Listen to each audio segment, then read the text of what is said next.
A map from 1513 shows a continent that wouldn't be discovered for another 300 years. That artifact is the Piri Reis map, and it's a riddle. It makes you reconsider the whole story of human exploration. The evidence suggests our history books are missing chapters, entire chapters of global discovery. We have charts that show coastlines they shouldn't know, details that seem impossible for that time. How did medieval mapmakers have knowledge of lands that were officially unknown for centuries? The answers point to a forgotten age of seafaring. Ancient mariners may have circled the globe, and if these maps are telling the truth, it changes what we understand about the past. The shockwave started in a library in Istanbul. In 1929, a German theologian named Gustav Diesmann was going through manuscripts in the Topkapi Palace. He found a piece of a world map drawn on gazelle skin. It was signed by an Ottoman admiral, Piri Reis, and dated 1513. At first, it just looked like a beautiful map from the Age of Discovery. But then you look closer. The lower part of the map shows a landmass coming off the southern tip of South America. The coastline is detailed. It shows bays, rivers, mountains. For a long time, scholars wondered what that southern continent was supposed to be. The most compelling idea is also the most controversial, that Piri Reis mapped the northern coast of Antarctica. And that's impossible historically. Antarctica wasn't sighted until 1820. It's been under a mile of ice for millions of years, but there it is on a map from 1513. Piri Reis left notes. He said he compiled the map from 20 source charts. Some of those charts, he said, dated back to the time of Alexander the Great. He wasn't the original cartographer, he was a compiler, a librarian. That means the knowledge is older, much older. Then in the 1960s, a professor named Charles Hapgood did a modern analysis. He argued the map doesn't just show Antarctica, it shows Antarctica without ice. The topographic features, the mountains, the plateaus, they match what modern seismic surveys found under the ice cap in the 20th century. So the question is, how could a 16th century mapmaker know that? The theory goes that the source maps were drawn in a remote antiquity during a warm period. When the coast was exposed, and this map isn't alone, 18 years later, in 1531, another cartographer named Oronteus Finaeus published a world map. His version of the southern continent is even more detailed. It shows inland rivers, mountain chains, geography that matches what's under the ice today. Two different mapmakers working independently, they seem to have tapped into the same ancient knowledge. Beyond the southern continent, the Piri Reis map has other secrets. It accurately shows the Andes Mountains. It hints at the Amazon River basin, places Europeans hadn't really explored yet. And right next to these precise details, there are drawings of strange creatures. A blend of observed reality and the mythical bestiaries of the time. That combination is telling. It suggests the map is a palimpsest, a later copy where hard geographic truth from an older source has been decorated with the beliefs of a new era. So the question remains, are these maps just a series of wild coincidences? Or are they fragmented pages from a much older atlas, one made by seafarers whose names are lost? To find an answer, you have to look beyond a single admiral's work into the heart of a bigger puzzle. In 1957, a bookseller bought a manuscript. It was a medieval text, the Tartar Relation, and inside there was a map drawn on old parchment from around 1440. A typical European map showing Europe, Africa, Asia. But in the upper left corner, out in the Atlantic, it showed two large islands. One was labeled Grönlanda, Greenland. The other, to the southwest, was labeled Vinlanda Insula. The island of Vinland. This was the Vinland map. Its claim was huge. A pre-Columbian European map showing part of North America, almost 50 years before Columbus. If it was real, it wasn't just a map. It was a first-hand cartographic record of the Norse voyages, the journeys of Leif Erikson, reaching what's now Newfoundland around the year 1000. The map had specificity. It didn't show a vague western land. It showed Greenland with this strangely accurate shape, trending north, and it placed Vinland as a sizable island across a narrow sea. That matched the sagas, a land of wild grapes, a place the Norse explored and tried to settle. For a while, it was called one of the most important historical discoveries of the 20th century. Yale University published it in 1965, declared it authentic. The implications were profound. It suggested knowledge of the New World, however fragmented, had circulated in Europe long before 1492. But then, doubts. Scientists analyzed the ink. Early studies were promising. Later, more advanced exams found something troubling. A compound called anatase titanium dioxide in the map's yellow ink lines. A modern synthetic pigment not available in the 15th century. The evidence pointed to a clever forgery, maybe from the early 20th century. The scholarly world fractured. Some experts argued the anatase could have formed naturally or was a contaminant. Others saw it as a smoking gun. The debate got heated. A clash between historical hope and chemical fact. This controversy teaches a painful lesson about lost history. A single compelling forgery casts a long shadow.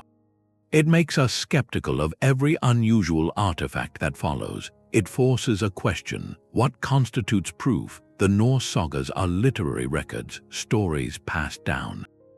The archaeological site at Elance Ox Meadows is physical proof of a Viking presence, but a map is different. It's a direct transmission of geographic knowledge. The Vinland map, in its tantalizing detail, showed what that transmission might look like. Its very existence, even if fake, framed the question perfectly. If this map isn't real, could another similar chart be waiting to be found? Could there be other medieval documents that incorporated this lost Norse knowledge without naming its source? The controversy doesn't erase the genuine mystery of pre-Columbian contact. It just makes the search for evidence more careful, more rigorous, and it pushes our attention toward other ancient charts. Maps whose authenticity isn't in doubt, but whose content is just as bewildering. The Vinland map has its debate, but there's another kind of map with a mystery that's older and harder to dismiss. In the 13th century, in Mediterranean ports, a new sort of chart appeared, almost suddenly. They were called Portolan charts from the pilot's handbook. And they were different, nothing like what came before. The earliest one we have is the Carta Pisana, from around the 1270s. You unroll it and the world shifts. Those old medieval maps symbolic, with Jerusalem in the middle, paradise at the edge, they're gone. Instead, it's a stark diagram for survival at sea. The coastlines of the Mediterranean, the Black Sea, they're drawn with a precision that feels modern. Italy, Greece, North Africa, you can see them instantly.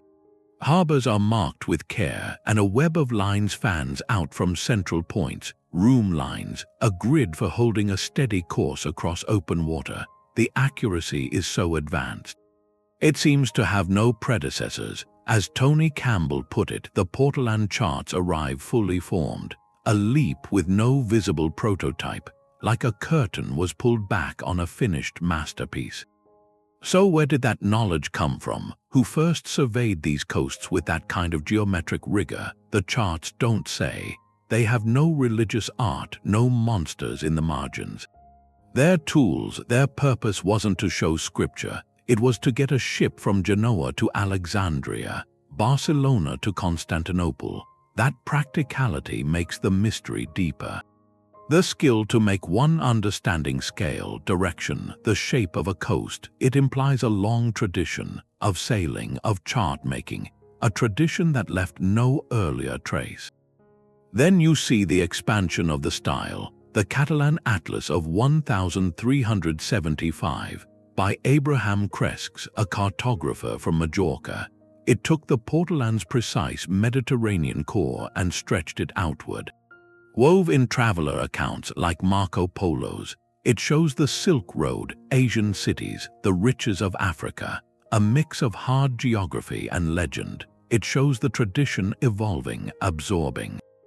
But its foundational accuracy at home in those Mediterranean waters that stayed unchallenged, which raises a question. Are these 13th century Portolans a European invention, a flash of practical genius, or are they the surface of something much older? Could they be refined copies of ancient sailing guides? Kept and perfected within closed guilds of pilots over centuries, their unexplained precision argues for lost chapters. It suggests a continuity of measured knowledge, passed hand to hand in harbourside workshops long before printing.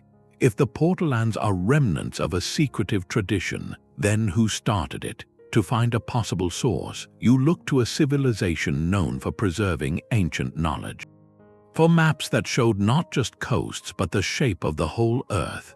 In 1558, a man named Niccolò Zeno published a story. He was a Venetian nobleman.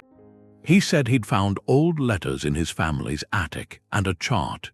They were from his ancestors, the Zeno brothers. He claimed they'd sailed the North Atlantic in the late 1300s. That's a full century before Columbus. The story was gripping, a shipwreck, survival in the far north, but the map he published was the real puzzle. It showed lands with strange names. A large island called Friesland, southeast of Greenland, a place called Estatiland, which seemed to be part of North America, and to the north, a monastery on an island called Icaria. Some of its geography was shockingly good. The outline of Greenland was recognizable, even if misshapen.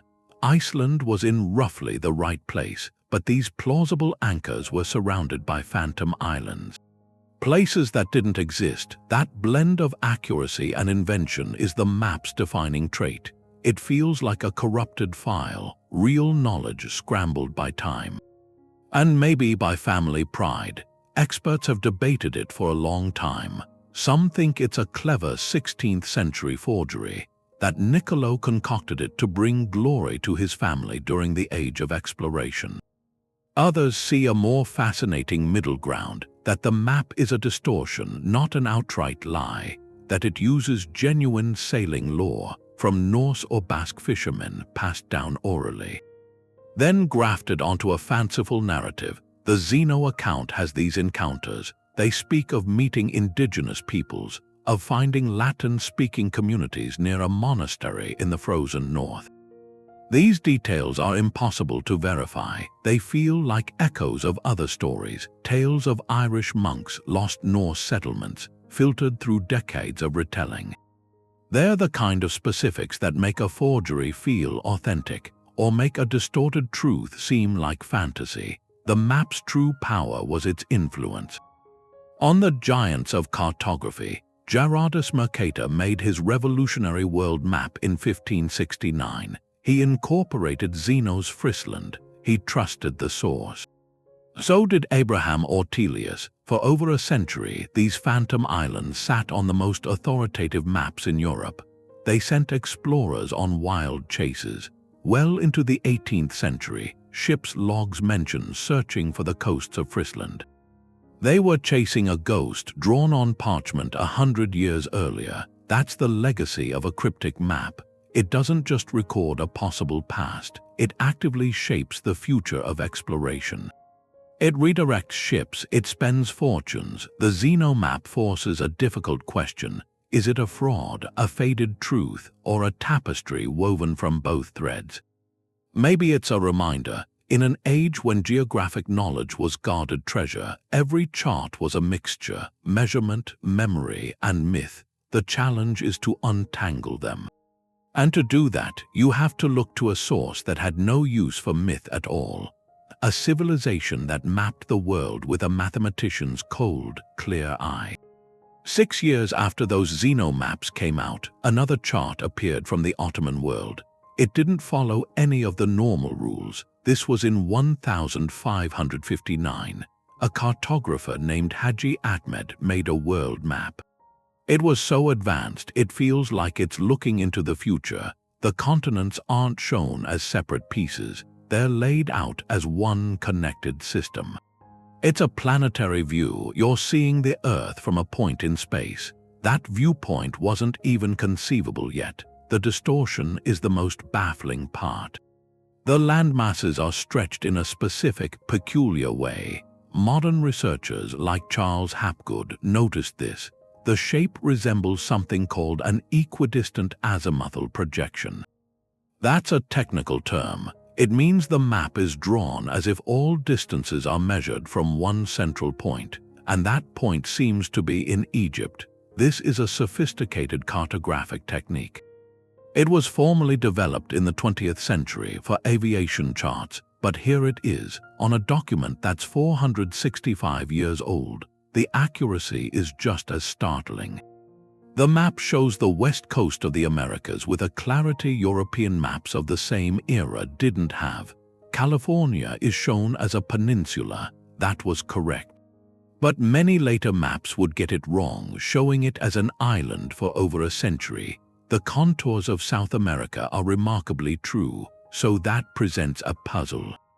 How did an Ottoman scholar working in Constantinople have such precise knowledge of these coastlines that Spanish and Portuguese explorers were still painstakingly charting?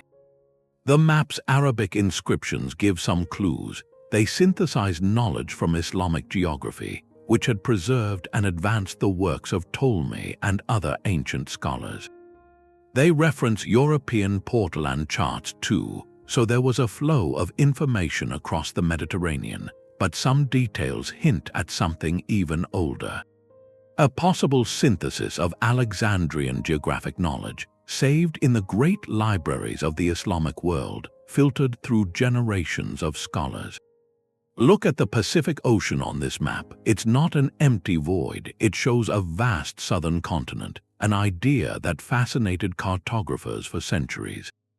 More intriguing is a thin land bridge, clearly drawn, connecting the northeast tip of Asia to the northwest coast of America. This echoes an ancient geographic theory, one that modern science confirms. During ice ages, sea levels dropped that exposed the Bering Land Bridge.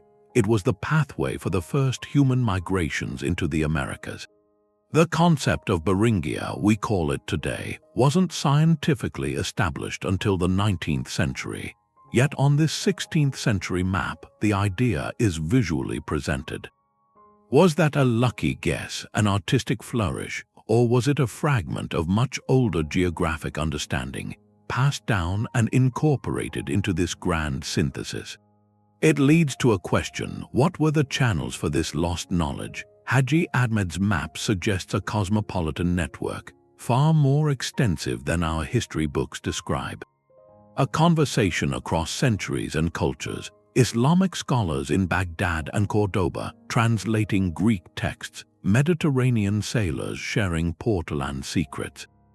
Maybe even older charts from Alexandrian or Phoenician sources surviving in guarded archives. The map feels like a final, brilliant echo, a last glimpse of a connected world of information. Before the rise of national empires and proprietary exploration fractured that global dialogue, it hints that true discovery is rarely a single moment of finding. It's more often a long process of remembering, and if a map from 1559 could hold such secrets, what might earlier ones have shown, ones now lost to time? This pursuit of the earliest sources leads us to one monumental name, a man whose work was so comprehensive, so foundational, that for over 1,000 years, to question his map was to question the nature of the world itself. In 1737, Philippe Buach published a map. He was the royal geographer of France. This map showed a southern continent. He drew it as two large islands. With a sea between them, he called it the Antarctic lands. This was a hypothesis. No explorer had seen it yet. His method was deduction. He studied reports from southern voyages. Like Bouvet de Lozier, who saw huge icebergs with rock and soil in them, Buach reasoned that ice like that had to come from land, from a major landmass. Ocean currents suggested the same thing, so he plotted possible coastlines. He used ideas about watersheds, about mountain systems. He believed geography was orderly, symmetrical. The result was his map of two landmasses, a continent from logic. Then, 200 years later, science mapped the bedrock under Antarctica's ice. They found the continent is divided, East Antarctica and West Antarctica, two distinct geological regions, one larger, one smaller. They're separated by a deep trough under the ice. The Transantarctic Mountains are like a spine between them. Buach's inland sea corresponds to the subglacial basins, to the West Antarctic ice sheet, which sits below sea level. His two islands mirror that fundamental structure. So how did he get it right? The traditional view says it was genius, a brilliant theoretical guess that matched reality.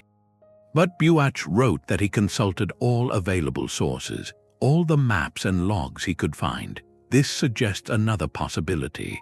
What if among those sources were fragments of older knowledge? Maps that were already ancient in his time? Could his synthesis have been guided by those older templates, even subconsciously? This idea captivated Charles Hapgood later. Hapgood saw Buach's map not as a guess but as an echo, a refined version of the same data on the Piri Reis map, the Oronteus Finaeus chart, that all these cartographers were using a common, ancient source. A source that showed Antarctica before the ice. So the question remains, was Buach a visionary scientist, someone who could reconstruct a hidden continent from pure reason? Or was he a compiler, the last scholar in a long line, piecing together the frayed edges of a much older tradition? His map sits at that crossroads. It's a masterpiece of Enlightenment reasoning. And it also points backward to a mystery it couldn't explain. It makes us wonder where hypothesis ends and where the whisper of lost memory begins. The Piri Reis map wasn't the only one. 18 years later, in 1531, a French mathematician and cartographer, Oronteus Finaeus, published his own world map. And his southern continent is, in some ways, even more striking. It's drawn with a heart-shaped projection, which shows a real understanding of spherical geometry. The known continents are placed about right for the time, but then you look down to the bottom of the world. There, labeled Terra Australis, is this huge landmass. It's not just a vague shape, it's a detailed coastline. You can see indentations like bays. You can trace lines that are clearly labeled as rivers, flowing from mountains in the interior out to the sea. The continent appears to be, essentially, ice-free, and that's the staggering part. If this is Antarctica, shown without its ice, then the source for this map must come from a time when those coasts were actually exposed. That would place its origins not in the medieval period, but in a remote prehistoric time, thousands of years before the ice covered everything. Historians looking at this map notice contradictions. Some labels are familiar, but they're out of place. Names like Rio de la Plata and Cape of Good Hope are written along this southern coast. Those are names from South America and Africa. To many, that's not a random error.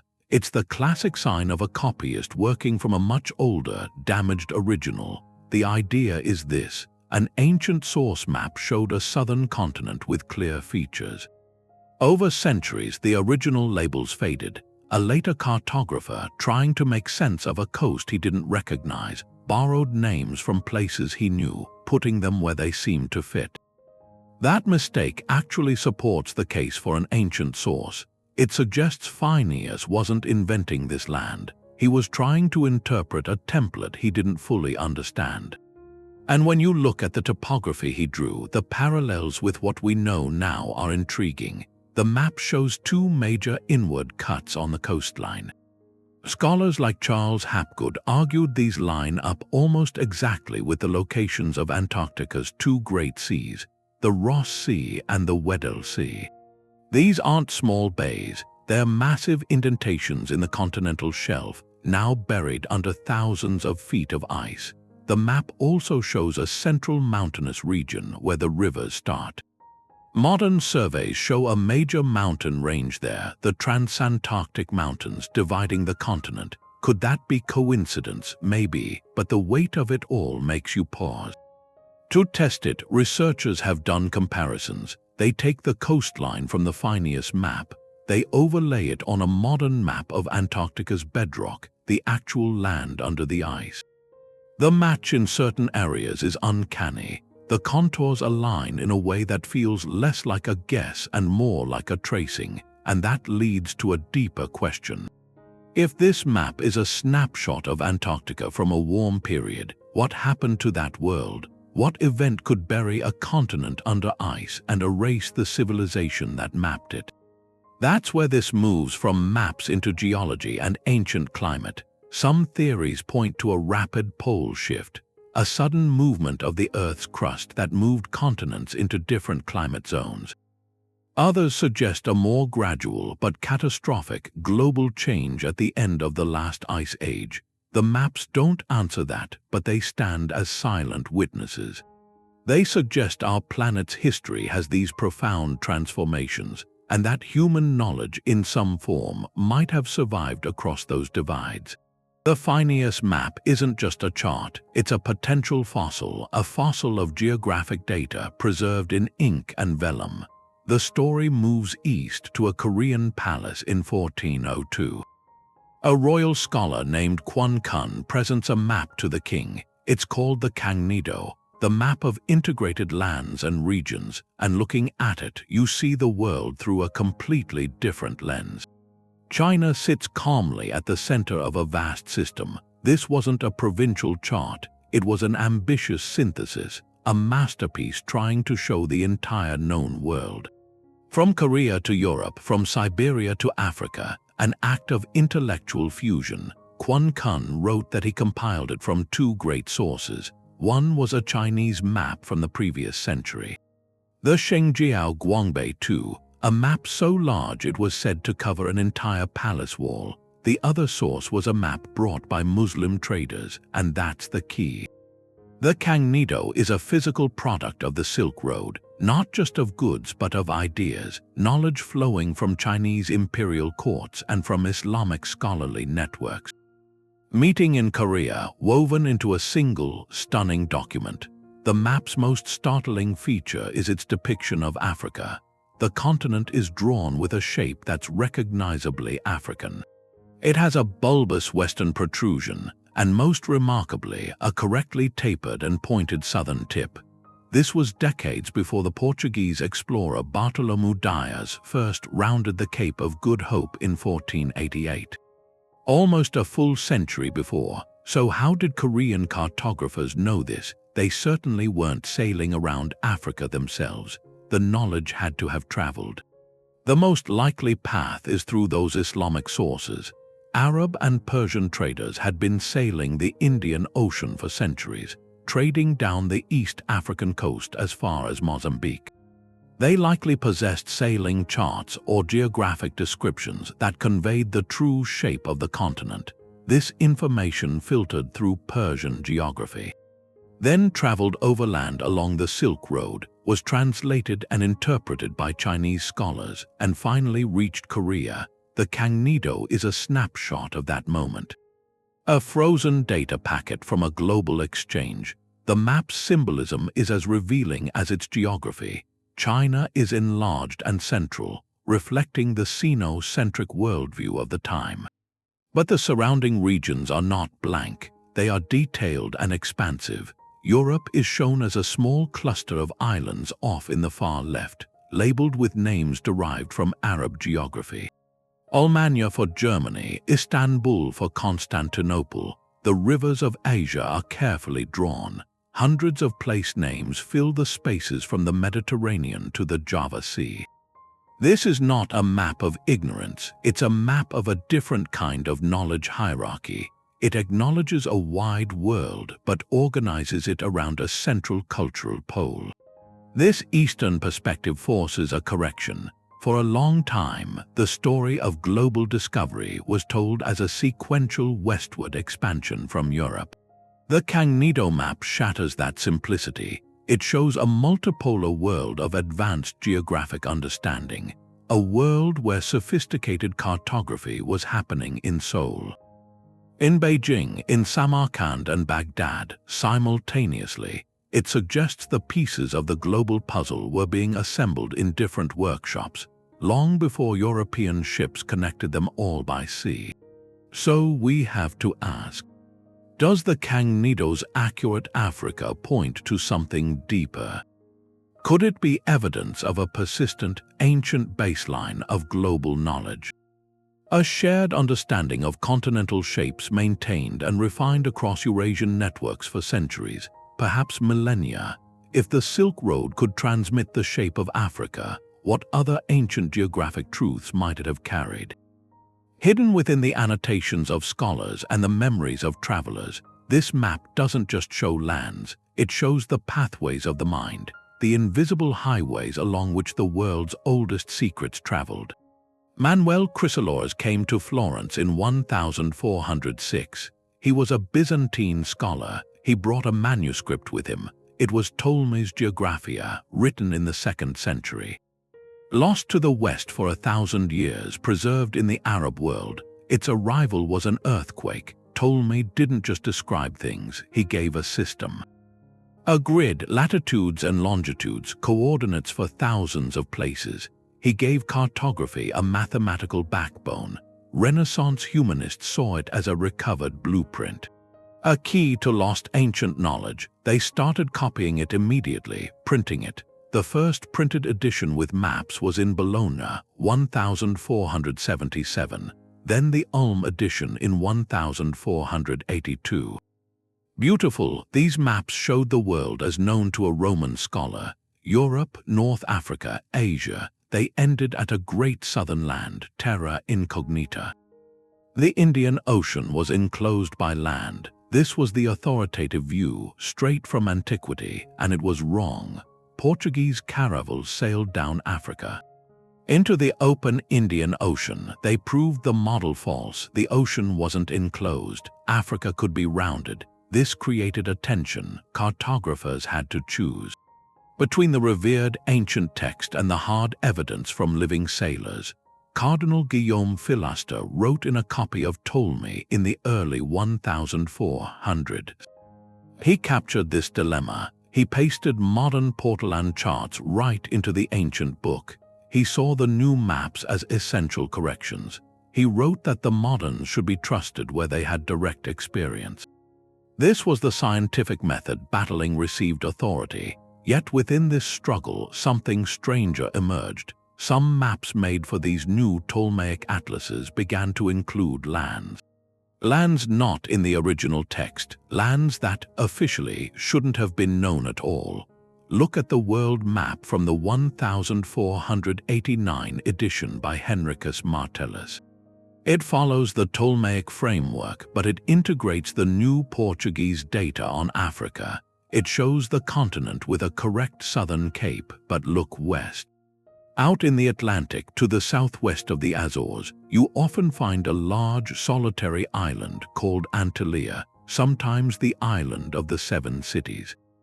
The legend said it was founded by 7 Christian bishops fleeing the Muslim conquest of Iberia in the 8th century, a place of refuge lost in the ocean. On some charts it's drawn with a shape suspiciously like a simplified outline of Brazil's eastern bulge.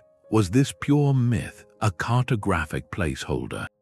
Or was it something else? Some scholars see Antalya as a possible memory, a fragment of pre-Columbian contact, maybe from Basque fishermen or earlier Atlantic voyagers. Something that seeped into the map-making tradition. It was a phantom that guided explorers. Columbus himself reportedly sought it. The maps that included it were performing a synthesis. A silent one. They were framing startling new data within the respectable structure of Ptolemy, data that might have come from unofficial sources. It made the unknown seem like a rediscovery of something ancient. This leads to a question about Ptolemy himself. His work was so systematic, so encyclopedic. Where did a second-century scholar in Alexandria get his data? He compiled it from earlier sources, from the logs of Roman traders, the records of Greek explorers. His library, the Great Library of Alexandria, was the repository of the ancient world. It held maps from Phoenician circumnavigations of Africa, reports from Egyptian expeditions, perhaps charts from even more distant eras. When Ptolemy's Geographia was rediscovered, Europe wasn't just getting a Roman textbook. They were getting the last surviving copy of a data set that itself was a compilation of lost ages. The errors, like the enclosed Indian Ocean, were Ptolemy's own interpretations. Or the limits of his sources, but the coordinates, the sense of a connected, measurable world, that was the inheritance. And within that inheritance, like fossils in stone, may have been traces of knowledge so old it had become legend. The Renaissance, trying to restore the ancient world, may have accidentally tapped into a vein of geography that was ancient even to the ancients. The evidence from these maps, these scattered pieces, all points to one thing. They aren't just separate mistakes, they're fragments, they come from the same place. That's the theory from people like Charles Hapgood. He thought there was a civilization long before now, before the last ice age ended, and they had explored the world.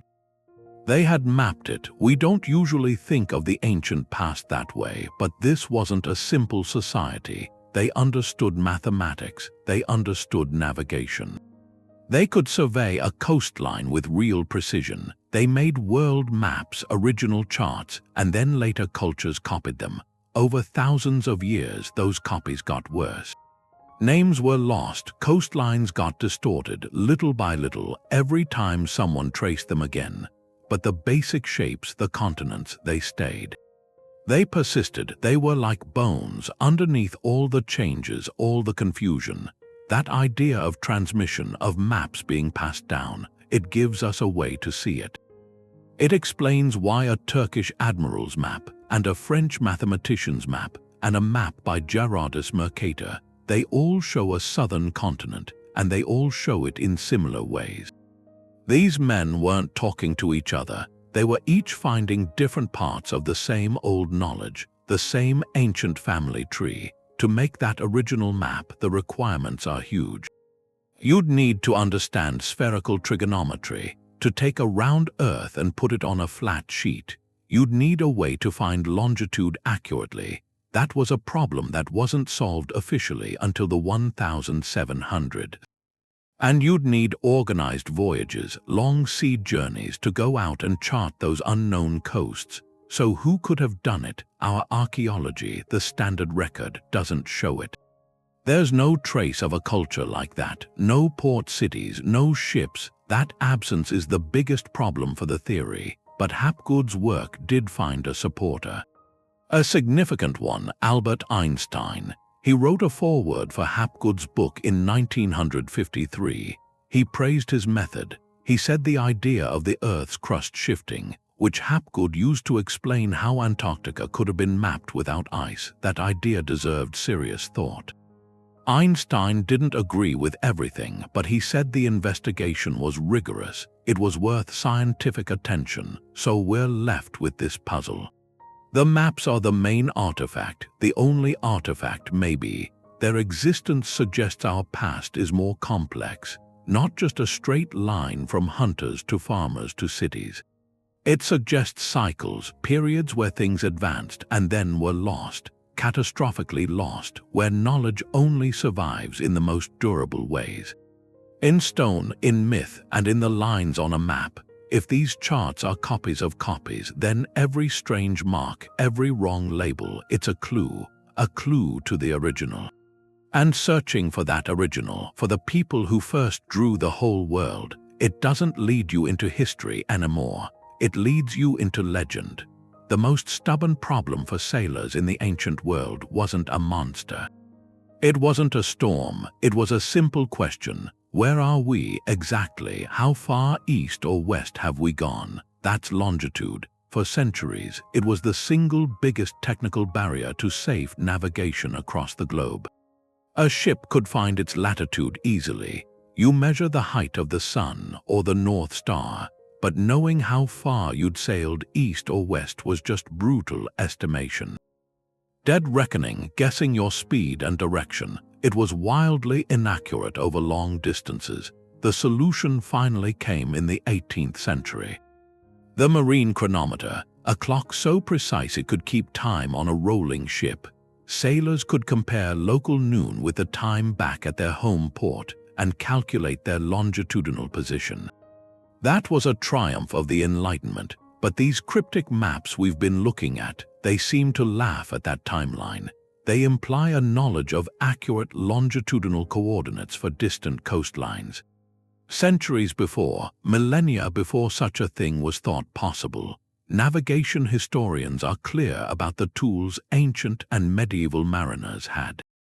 They had the astrolabe, the cross staff for latitude. They had detailed knowledge of winds and currents. They could sail along a line of latitude reliably. But to map a coastline accurately, to place the mouth of the Amazon River in its correct position relative to the coast of Africa, like the Piri Reis map appears to do, you need more. You need to know how far apart those places are in an east-west direction. The traditional methods are woefully insufficient for creating a coherent world map. The errors would just accumulate. They'd twist continents into unrecognizable shapes. So how did the source maps for Piri Reis, for Oronteus Finaeus, how did they achieve this apparent precision? Experts point to a few hypothetical possibilities. They're fascinating. One idea involves celestial events, not clocks. Ancient astronomers in Mesopotamia and China, they kept meticulous records of lunar eclipses. A lunar eclipse happens at the same absolute moment for every observer on Earth. If an explorer witnessed an eclipse in a new land, and he recorded the local time of the event with his sandglass or water clock, that information could later be compared to records back home. The time difference would directly translate to a longitudinal difference. This was a method known in theory for ages, but incredibly difficult to execute in practice. On a pitching ship in unknown waters, it required precise timekeeping. It required astronomical records of immense sophistication, yet it was within the realm of known ancient science. Another possibility is more speculative. It points to forgotten geodesic principles, the science of measuring the Earth itself. The Greek scholar Eratosthenes calculated the Earth's circumference with remarkable accuracy in the 3rd century before the Common Era. What if a precursor culture, one even more advanced, had developed a full spherical coordinate system? A system that used the geometry of great circles or other geometric relationships between known points to triangulate positions. This wouldn't require a chronometer. It would require a profound mathematical understanding of the planet as a sphere and a network of surveyed locations. The idea is that these maps were not primarily the work of sailors sketching what they saw from the deck. They were the product of scholarly cartographers. Perhaps in a great library like Alexandria, compiling and reconciling reports from hundreds of voyages over centuries, they would take a captain's crude coastal sketch, note the latitude he reported, and then use other reports, eclipse data, or geometric calculations to fix its longitudinal position on a master grid. Look at the Amazon River on the Piri Reis map. It's depicted with a surprising specificity, flowing from a mountainous interior, to place it correctly relative to the bulge of Brazil and the coast of Africa, that would require integrating data from multiple voyages down the South American coast. It suggests a process of synthesis, a slow, painstaking assembly of a global jigsaw puzzle, where each new voyage report helped correct the placement of the last. This was cartography as a cumulative science spanning generations. This leads to the reflective question at the core of the technical mystery. It's a humbling one. Did these ancient explorers and mapmakers possess a tool or a knowledge system that we have simply failed to recognize, that we have yet to rediscover? We assume our technological path is the only one, that the chronometer was the necessary breakthrough. But what if there was another way, a way that relied less on mechanical precision and more on astronomical observation? On geometric rigor and on patient collective scholarship over vast stretches of time, the maps stand as silent testament that someone long ago solved the longitude problem well enough to draw the world. Their method remains their secret, locked in lines of ink that we can see but cannot fully decipher. And if they could map the world with such hidden science, what other secrets might their lost civilization have held? The old maps, they didn't always separate the real coast from the legendary kingdom.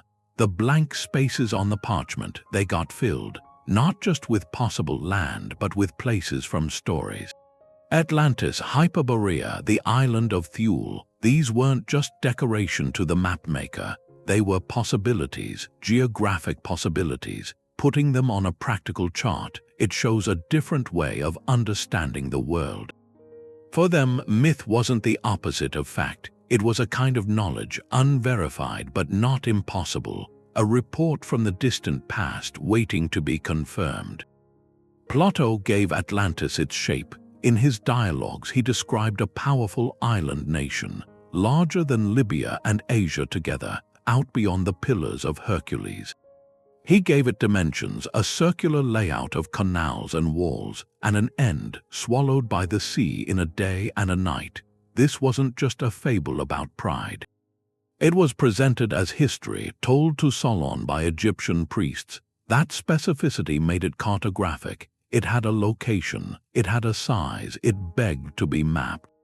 And for centuries, that's what happened. Scholars and explorers treated it as a lost place. They looked for it in the Atlantic, from the Azores to the Caribbean. Its proposed location kept shifting, a phantom continent retreating before real exploration. You see this blending clearly in someone like Athanasius Kircher. In 1665, he published a map of Atlantis. He placed it as a sizable continent, right in the middle of the North Atlantic, between Spain and America. His map showed mountain ranges, rivers, a central sea, a full geography for a place most considered legendary by then. Kircher was a serious scholar. This wasn't fantasy, it was a reconstruction. Using Plato's clues and his own geology, to him, Atlantis was a historical fact you could model, like the anatomy of a creature known only from bones. Then there's Hyperborea in the frozen north. The ancient Greeks wrote of a paradise beyond the north wind, perpetual sunshine, ageless people. Medieval cartographers, using those classical sources as authority, often drew it as a large Arctic continent. A real place on their charts connected to Scandinavia or Russia.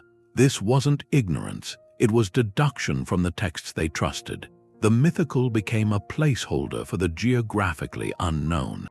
When explorers finally pushed into the Arctic Circle, they didn't find that sunny paradise. They found ice, tundra, but the ghost of Hyperborea lingered in the names they carried. In their expectations, this pattern, it holds a clue. Take the Vinland map, whether it's real or a forgery. It captures this exact moment of transition. Vinland, from the Norse sagas, a land of wild grapes, to 15th century Europeans, it was semi-legendary. A story from the edge of the world. To put Vinland on a map was to make a claim. To move it from saga into geography, and centuries later a real site was found. Elance Orks Meadows. It matched the description that validates the cartographic instinct. It proves a place can exist in myth long before it's confirmed by archaeology. Legends can be containers for hard truth, faded but hard, so you have to ask about these phantom lands. Were Atlantis and Hyperborea and Thule just inventions, or were they, like Vinland, distorted memories of actual places? places visited long ago when sea levels were lower. When coastlines were different, could a story of a sunken city be a memory of a real settlement flooded at the end of the last ice age? Could tales of a warm Arctic paradise be echoes from a time when the climate was radically different? Or when the poles weren't where they are now? These maps challenge our definitions. They force a consideration. That myth might be the longest-lasting form of history. A history written not in dates and kings, but in symbols, in catastrophic events. The cartographers who included these lands, they weren't being unscientific. They were being comprehensive, mapping the world as it was known through every channel, through measurement, through report, and through the deep, persistent stories that shape how a culture remembers its past. In that act, they left a puzzle. Is the line between a lost continent and a sunken kingdom as thin as the parchment it's drawn on? We're looking for a civilization that could have held this kind of hidden science. And that means looking at the great mariners of antiquity, people whose lives were tied to the sea. There were the sea peoples, these mysterious raiders from the Bronze Age. They reshaped the Mediterranean. We don't know exactly where they came from, but their impact is clear. They were seafarers. They moved across wide distances. Then you have the Phoenicians. They came later, from cities like Tyre and Sidon. They built a sea empire, not through conquest, but through trade. They were the supreme navigators of their time. And they were famously secretive. They guarded their trade routes. They spread stories about sea monsters, about impassable waters, to keep competitors away. There are records of them running their own ships aground, just to protect the location of a tin source. So secrecy was part of their culture. If they had detailed charts of the Atlantic or beyond, those would have been state secrets. They would have protected them, and if there was a risk of capture, they would have destroyed them. That could explain why no Phoenician maps survive. The knowledge wasn't lost, it was erased to protect their monopoly. Herodotus gives us a clue. He writes that around 600 years before the Common Era, the Egyptian pharaoh Necho commissioned a Phoenician crew. To sail around Africa, they set out from the Red Sea, sailed south. After many months, they reported having the sun on their right, which means they crossed the equator. They eventually returned through the Pillars of Hercules, back to Egypt. The voyage took 3 years. Many historians think this account is plausible. The Phoenicians had the ships, they had the skills. A journey like that would have generated a huge amount of geographic data, coastlines, currents, landmarks. The raw material for a master chart. Their navigation methods were advanced. By day, they used landmarks. They knew the seabed depths. By night, they sailed by the stars. They likely used the Little Bear, what we call Polaris, as their guide. They established colonies everywhere, Carthage in North Africa, Gadir in Spain. Evidence suggests they sailed to Cornwall for tin, possibly even to the Azores. Their ships weren't built for the open ocean like later vessels, but they were sturdy. They could make remarkable journeys by staying near land or island hopping. That reach leads to a question. Did they go further, across the Atlantic? There are fringe theories based on inscriptions, cultural parallels. The most famous is the Paraíba inscription from Brazil, a stone with what looked like Phoenician text, describing a storm-tossed voyage, but linguists examined it. They found anachronisms. They called it a hoax. These artifacts often crumble under scrutiny. Still, the absence of proof isn't proof of absence. They had the capability. The Canary Islands, the Azores, these could have been stepping stones. A storm blows a ship off course. A determined captain follows a coastline to see where it leads. Then there's another thought. If the Phoenicians, or even the sea peoples before them, if they had global knowledge, where did that knowledge go after their civilizations faded? Fragments may have survived, not in the West but in the East. Secret archives in Alexandria or Carthage could have been preserved, translated, absorbed by later scholars. Medieval Arab geographers like Al-Idrisi were synthesizers of ancient knowledge. Ottoman admirals like Piri Reis had access to the collections in Constantinople. Could their source maps have been copies of copies, tracing back to Phoenician voyages or even earlier Egyptian voyages? These ancient sailors were masters of practical navigation. They protected their secrets. They stand as the most plausible candidates for the first true cartographers of the world. Their silence isn't empty. It's the silence of a door deliberately closed, behind which an entire age of discovery might still wait. The Phoenicians controlled the Mediterranean, but a much bigger fleet would come from the other side of the world. In the early 1400s, decades before Columbus, China's Ming dynasty launched the biggest maritime expeditions ever. They were led by Admiral Zheng He. These weren't just ships. They were floating cities. The biggest ones, the treasure ships, were said to be over 400 feet long. They made European ships look tiny. Their job was to show Chinese power and gather tribute. And their range was enormous. They sailed from China through Southeast Asia, across the Indian Ocean, to the Persian Gulf, the Red Sea, down the East African coast to where Kenya is now. They brought back giraffes, zebras, ambassadors from many kingdoms. The voyages are all in the Ming records. We have the logs, the star charts, descriptions of the ports. But there's one huge thing missing. No complete world maps from these trips are known to exist. It's a historical gap, a big one, with exploration that organized, that official. They must have made master charts. Charts that put together the whole Indian Ocean world. So where did they go? There's one document that gives a hint. It's called the Mao-Kun map. It's not really a map. It's a set of sailing directions, coastal charts, inside a military book. Scholars think it comes straight from the navigation data Zheng He's fleet collected. It shows detailed routes with compass bearings, notes on landmarks, all the way from China to Africa. It's a practical guide for sailing, not a picture of the world. But it proves they had the skill to make incredibly accurate sea charts. Their map-making tradition was already old and advanced. It was often for administration, for the empire and taxes, but it was precise. They even talked about far-off lands. For centuries, Chinese texts mentioned a place called Fusang, far to the east across the ocean. Some later people wondered if that could be the Americas. That tradition makes losing Zheng He's master maps feel even sharper. Then in 2006, a map appeared. It claimed to fill that hole. Dated to 1418, it was presented as a Chinese world map.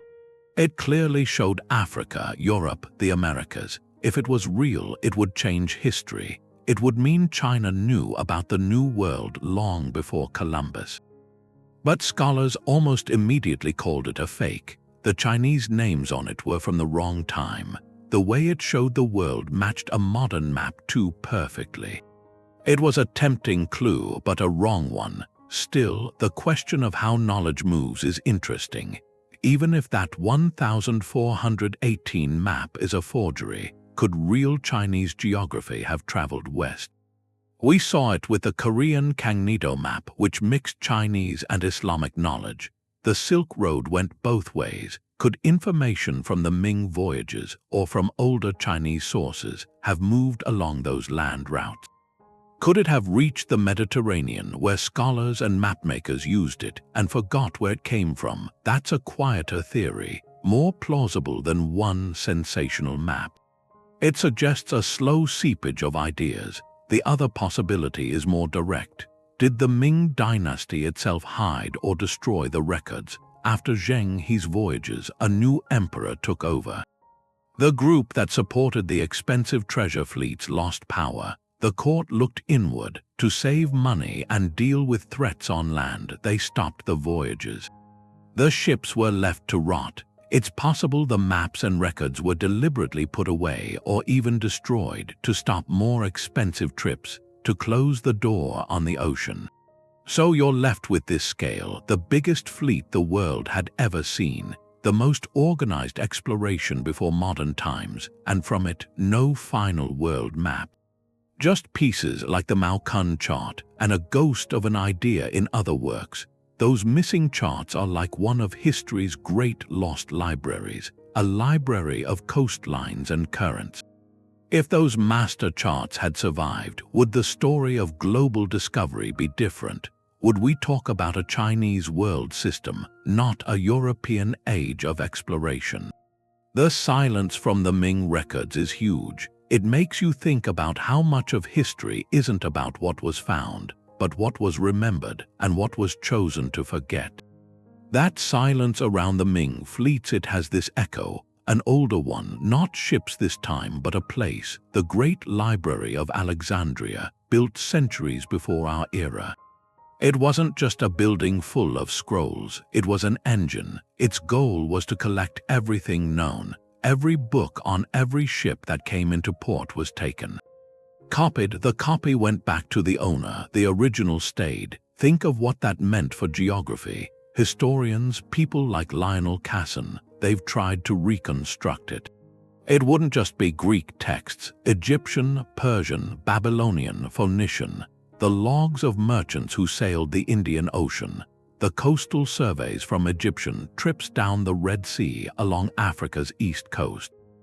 Babylonian star charts, maps from Carthaginian explorers, ones who might have gone past the Pillars of Hercules.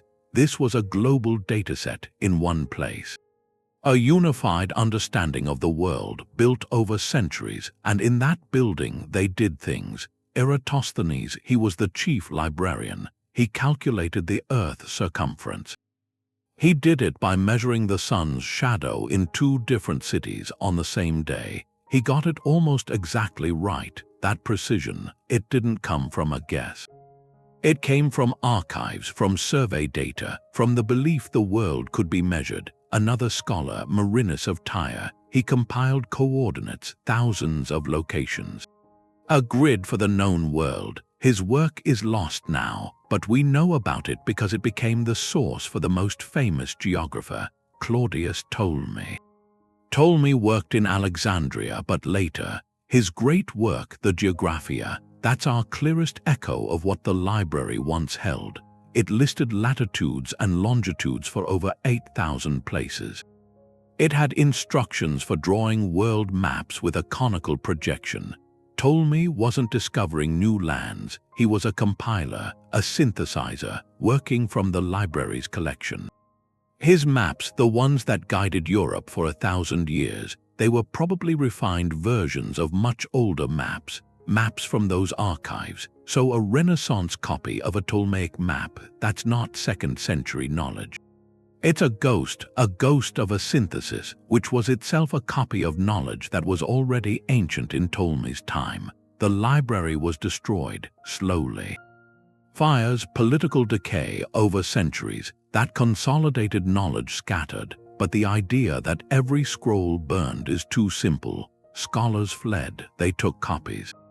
Some materials went to other centers, Constantinople. Byzantine scholars kept them. Later, Islamic scholars in Baghdad and Cordoba translated them, added their own observations from Arab trade. Advance the science, that chain is critical. It means fragments of the Alexandrian corpus survived. They traveled, were translated, copied, recopied. And with each copy, errors crept in, a coastline shifts, a place name is misread, a detailed map becomes a simple outline in a margin. That corruption over time, it's a lens.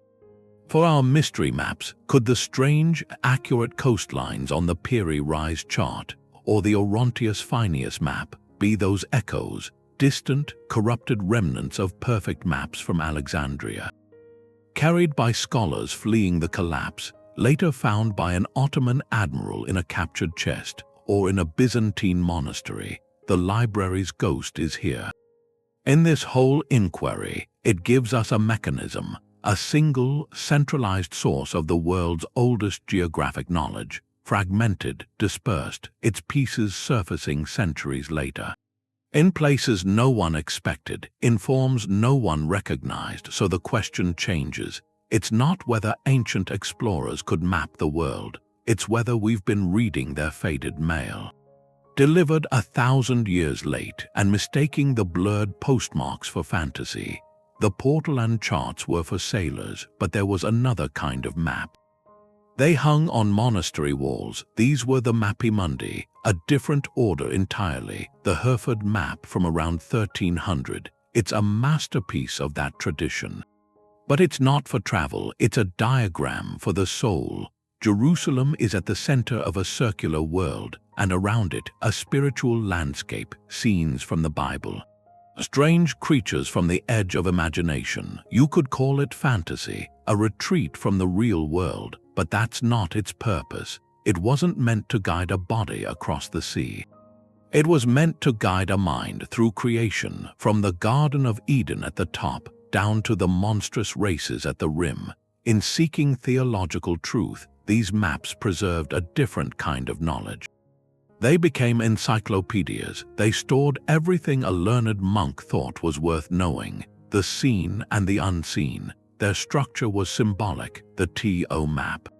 Orbis terrarum, a circle, the O for the ocean surrounding the world. Inside, a T divides the land. The top half above the crossbar is Asia. The lower left is Europe. The lower right is Africa. The vertical stem of the T is the Mediterranean between Europe and Africa. The crossbar is the Don River and the Nile, separating those continents from Asia. This wasn't a geographic accident. It was a deliberate Christian symbol, the T within the O, evoking the cross of Christ, encompassing the world. East was placed at the top. Where the sun rises, where tradition put the earthly paradise.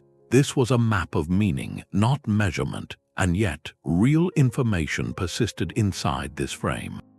Historians see these maps as sponges. They absorbed reports from travelers, folded them into the biblical narrative. Marco Polo's tales filtered back in the late 13th century.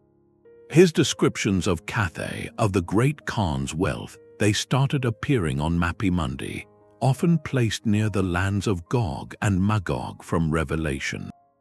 Or the kingdom of Prester John, a mythical Christian ruler said to be in the East or Africa. For centuries, explorers looked for it. That search drove real geographic inquiry. The mythical and the real were woven together. Then there's the Ebstorf map from Germany around the same time as Hereford. It was enormous, 30 sheets of parchment. It showed the world as the body of Christ, his head at the top in the east, his hands to the north and south, feet at the bottom in the west, a profound spiritual image. But it was also crammed with text, over 2,000 entries, history, scripture, natural history. It noted real cities, Paris, Rome, alongside the location of the Phoenix. Or the home of the Amazons, a spiritual guide and a library, all in one, and that makes you wonder.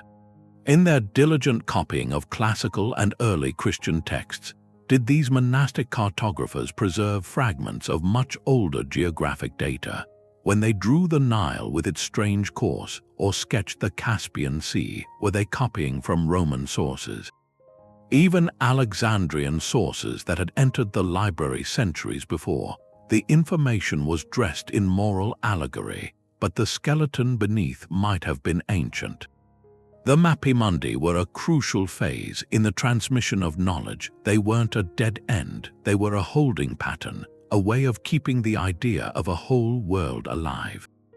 Through a dark age, until a new generation was ready to look at it with different eyes, the bridge from this symbolic cosmos to the measured grid of the Portolan wasn't a sudden break. It was a slow shift, a profound shift in perspective, from mapping faith to charting fact, and that shift required a new tool, one that could reconcile the spiritual center with the physical horizon. Gerardus Mercator needed a map for sailors. He made one in 1569. It changed the world. His projection solved a problem. It drew lines of constant compass bearing as straight lines. A navigator could chart a course from Lisbon to the Caribbean as one straight line on the map. That technical triumph made his name immortal, but to build it, Mercator did something else. He became a detective of lost geography. He didn't just use the newest Portuguese charts. He looked for the oldest sources he could find, the puzzling ones. He studied the Zeno map with its phantom islands. He almost certainly had charts like the ones Piri Reis used. His library was a crossroads. Ancient speculation met modern exploration there. His goal was synthesis, to take every scrap of data, weigh it, and weave it into one authoritative picture of the world. He was perhaps the last great scholar to treat all of cartographic history, no matter how strange, as a living database. Look at his map of the North Pole, published in his Atlas of 1595. It shows the Arctic not as solid ice, but as a large, open sea. 4 large islands surround the pole, separated by mighty rivers. That geography is completely fictional now, but Mercator didn't invent it. He cited his source, a lost book called the Inventio Fortunata, a 14th century travel narrative. And he referenced the Zeno map. The configuration suggests a belief from these cryptic texts in a navigable polar ocean. Some researchers argue this idea didn't come from medieval fantasy. It came from a much older memory, a memory of a time when the Arctic climate was different, when those passages might have been open water. Mercator trusted his ancient sources. He included it as the best available data. He was compiling, not inventing. His depiction of the South is just as telling. His world map shows a gigantic Terra Australis, a continent so vast it stretches from the southern tip of South America all the way across the bottom of the world to touch New Guinea. This wasn't a wild guess. It was a scholarly conclusion. He combined reports from Magellan's voyage, which had sighted land at Tierra del Fuego, with the ancient Greek concept of a counterweight continent. A landmass needed to balance the north, and layered on top of that were detailed coastlines from maps like Oronteus Finaeus's. For Mercator, these weren't anomalies. They were pieces of the same puzzle. The ancient charts provided the shape. The modern voyages confirmed the existence of southern lands. His synthesis created a geographical reality that would drive exploration for 200 years. You can see his method in his final map of the Americas, published after his death. It includes the Frobisher Strait, based on Martin Frobisher's recent English expeditions. The search for the Northwest Passage. Right beside this brand new first-hand data, the map still shows the island of Friesland, taken directly from the Zeno narrative. To Mercator, these were both valid sources. One was contemporary observation. The other was a documented, if older, record. He lacked the means to definitively disprove the older one, so he included it. His map became a palimpsest of time, a single parchment holding the 16th century and the 14th century, and perhaps whispers from centuries before that, all in conversation. This raises a possibility. Was Gerardus Mercator the last link in a chain, the last cartographer of his stature to have direct access to a stream of ancient geographic knowledge? A stream that had flowed, however, intermittently since the days of Alexandria. After him, the pace of first-hand discovery exploded. The world was being filled in by direct observation. The need to consult cryptic old parchments faded.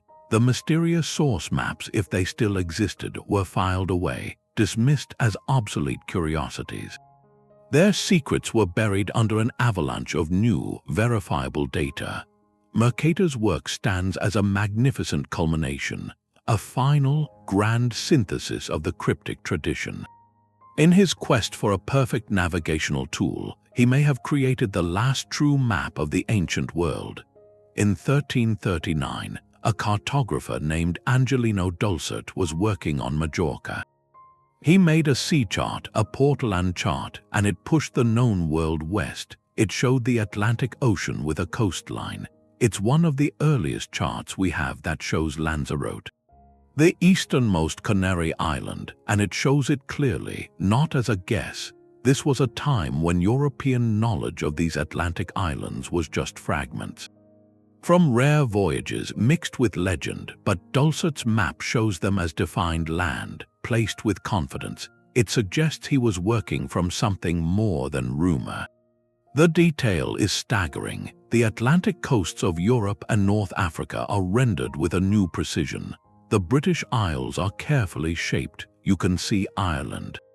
You can see England. The Iberian Peninsula is outlined with an accuracy that would last for generations. Then there's a small island west of Ireland. Labeled Brazil, not the country, the mythical island from Celtic lore, a paradise sailors looked for. Its inclusion shows his method. He was blending the latest practical sailing data with old mythological geography. Treating both as valid sources, the technical work is profound. A dense web of room lines fans out from wind roses, a navigational grid across the parchment. This wasn't decoration, it was a tool. A pilot could plot a course from any point to any other. The accuracy in the Mediterranean is expected for a Portolan. But extending that precision into the open Atlantic, that's the leap. It implies that by the 1330s, someone had been sailing out there enough to survey it. But who? Dulcet was likely part of the Jewish cartographic community in Majorca, a crossroads. These scholars had access to a unique mix of knowledge. Arabic texts which preserved Ptolemy and added Islamic advances. They consulted Christian sailors from Genoa and Venice, men pushing further into the Atlantic each year. They may have had access to older sailing directions, passed down through guilds, forgotten manuscripts. This confluence of information in his workshop created a catalyst. His chart didn't exist in a vacuum. It became a foundation for the whole Catalan school of cartography that followed, the Catalan Atlas of 1375. Many other charts, they all trace back to the standards he set. His map was a data hub, collecting whispers of exploration, solidifying them into geographic fact that others could build on. So the question is reflective. Who were his true informants? Genoese captains returning from risky voyages down the African coast, Arab traders with overlooked knowledge of the Atlantic? Or did he have a scrap of something far older, a piece of a classical sailor's guide, describing these islands in terms so clear he had to draw them as real? The Dulcet Portolan is one of those sudden advances. It appears fully formed, a moment where the map of the world widens, not from a single famous voyage, but from the quiet work of a scholar connecting dots on parchment, dots that someone long before had already placed there. There's another explanation for these maps. It's the most controversial one. It steps outside recorded history entirely. The precision especially of Antarctica's coast without ice. It suggests that could only have been captured from a high vantage point. From the air or even from space, this fringe theory, popularized by authors like Erich von Däniken, points to an impossible source, either a lost human civilization with technology like ours, or an external intervention, advanced non-human visitors. It's a hypothesis built on awe, on the sheer improbability of the cartographic feat. Mainstream scholars reject this idea. Cartographers, geologists, they reject it entirely. They point to a more grounded process, still fascinating, the creation of a world map from ground-level observation. It's monumental but not impossible. It doesn't require a single flight. It requires generations of patient compilation, teams of surveyors using chains, simple theodolites, meticulously charting a coastline over decades. Their separate sectional maps could later be assembled by a master cartographer in a central library. Like pieces of a grand puzzle, the apparent aerial view on the finished map, that's just the result of synthesis, converting countless local perspectives into a unified whole. And the specific claims of perfect matches, they often crumble under scrutiny. Critics argue that proponents of the ancient astronaut theory engage in selective comparison. They highlight areas where an old map's coastline seems to align with a modern satellite image, while ignoring vast stretches where it does not. The Piri Reis map, for instance. It shows a rough approximation of a landmass south of South America, but to say it perfectly depicts the subglacial topography of Antarctica, that requires overlooking its significant distortions. Its mismatched scales, the fact it blends that southern land with the actual coast of Patagonia. Take the Oronteus Finaeus map, another example. Some point to a large bay labeled Bahia de la Plata as a clear depiction of the Ross ice shelf. Yet to a historian of cartography, this is far more likely to be a generic representation of any large bay, or even a misplaced reference to the Rio de la Plata in South America. A name that was circulating at the time, the mapmaker was working with fragmented and misunderstood source materials. He was doing his best with the clues he had. He was an interpreter, not a trace artist working from a satellite photograph. This theory forces a reflective question about the nature of mystery itself. Does reaching for an extraterrestrial explanation actually close down more meaningful historical inquiry? Does it prevent us from appreciating the genuine human ingenuity required to map the world with simple tools and relentless curiosity? Perhaps these extreme ideas serve a different purpose. They test the boundaries of our imagination. They challenge us to explain with even greater rigor how our ancestors could have achieved so much with so little. The maps remain, their mystery endures. But the most profound answer may not lie in the stars. It may lie in the forgotten patience of the human hand and mind. A 15th century mapmaker in his workshop usually wasn't an explorer. He was a translator, bent over a candle, working from an older chart laid out next to him. His job was to copy what he saw, and in that copying, the world started to change. The lines from the original, drawn by someone who might have seen the coast, were traced by a hand that only knew parchment. A smudge here, a label misread there.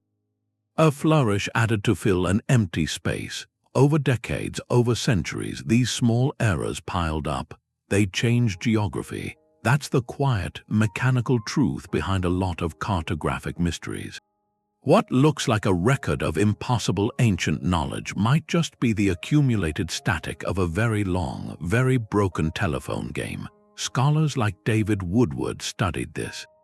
They call it the transmission of error, a process where maps copied and recopied slowly drift away from reality. It's a cartographic version of whispers down a lane. Take a simple, common mistake, the misplacement of a label. On an old Portolan chart, a scribe sees the name Java written along a coastline. In the next copy, that name, now a little separated from the coast because of a cramped margin, gets redrawn as an island. A century later, another mapmaker, working from two different sources, sees this Java island on one chart and a different description of a large spice island on another. He combines them. Now you have Java Major and Java Minor on the same map. Are these references to the actual islands of Java and Sumatra, or are they a copyist's confusion, creating phantom duplicates of a single place? This kind of conflation happened all the time. Another profound error involves rotation.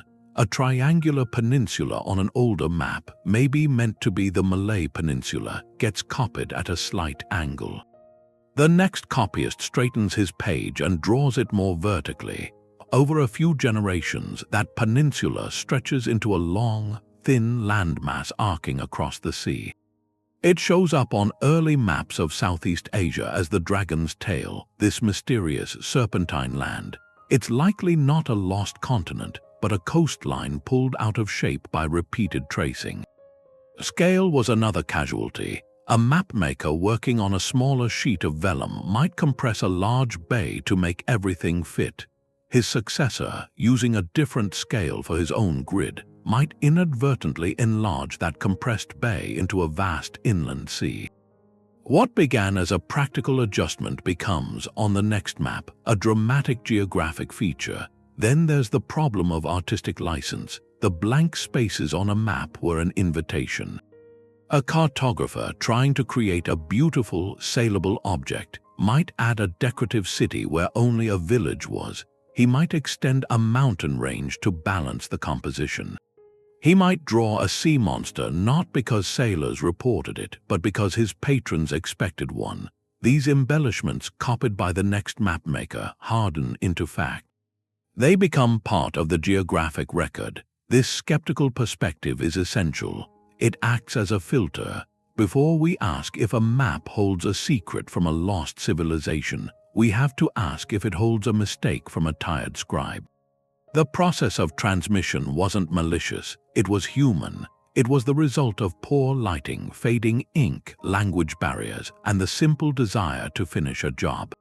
A Greek place name copied by an Arabic scholar, then translated into Latin by a Spanish monk, then rendered phonetically by an Italian cartographer, could become completely unrecognizable. The coastline of a fog-shrouded land, drawn from a sailor's hazy description, becomes standardized in a warm, dry scriptorium far from any ocean, so we face a delicate task of disentanglement. How do we separate the signal from the noise? The method is comparative. Scholars lay a progression of maps side by side. They track a specific feature, a river, a cape, an island, as it evolves over 200 years. They look for the point where it shifts, where it rotates, where it splits in two. This forensic cartography can often trace a mysterious landform back to a simple drafting error 3 generations before. It doesn't explain everything, but it explains a great deal. It reminds us that a map is not a photograph, it's a story, and like any story passed down, it's vulnerable to change. Each copyist was, in his own way, an editor. He smoothed the rough edges, he filled in the gaps with his own assumptions, he created a version of the world that made sense to him. The cryptic maps that puzzle us today are often the final page of that long, edited manuscript. Their strangeness may not be a key to a forgotten age. It may be the accumulated fingerprint of every hand that ever tried to preserve it. The world we have now isn't the world from 12,000 years ago. At the last ice age's peak, the sea level was much lower, over 300 feet lower, because all that water was ice, so the coastlines were completely different.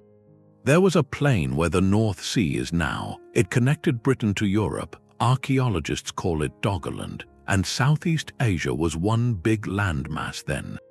They call that Sunderland. Whole landscapes are underwater now. Places where people could have lived, where they could have walked or sailed. This is geology. It's fact, and it opens up a possibility for these maps. If a culture back then could sail and make charts, their maps would show those older shorelines. The ones that flooded later, so if someone, centuries after, copied those old maps, they'd be copying a world that doesn't exist anymore. They'd be drawing ghosts. There's this idea, popularized by Graham Hancock, of a lost Ice Age civilization, wiped out by the floods when the ice melted. The theory says survivors carried bits of their knowledge forward. Their geography became legend, and sometimes it became maps. This isn't about one lost place. It's a global reset, an event that changed the whole canvas for any mapmaker that came after. And you find echoes of this everywhere. Almost every ancient culture has a flood myth. Gilgamesh, Noah, stories from the Maya, from China, from Aboriginal Australia. Scholars ask if these are memories, cultural memories of the sea rising, a trauma passed down as story for over 10,000 years. If the event was traumatic enough to be remembered in myth, then maybe the shape of the lost land was remembered too. Not as a map, maybe, but as a description that a later culture might try to turn into a chart that changes how you look at the baffling maps. Like Antarctica on the Piri Reis map or the Oronteus Finaeus chart, science says Antarctica has been under ice for millions of years, but these maps seem to show it with ice-free coasts. The standard lost civilization theory puts the mapping at the end of the last ice age, 12,000 years ago, but Antarctica's ice is much older than that. So if the maps are right, they're not showing Antarctica from 12,000 years ago. They're showing it from millions of years ago. That means the source civilization would be impossibly ancient. It suggests not just a lost chapter of history, a lost volume, a different book entirely, where advanced knowledge arose, was captured in maps, and then was erased by time. Leaving only copies as clues, you can see how this might work with a more recent legend. In Tamil traditions, there's Kumari Kandam, a lost continent south of India, swallowed by the sea.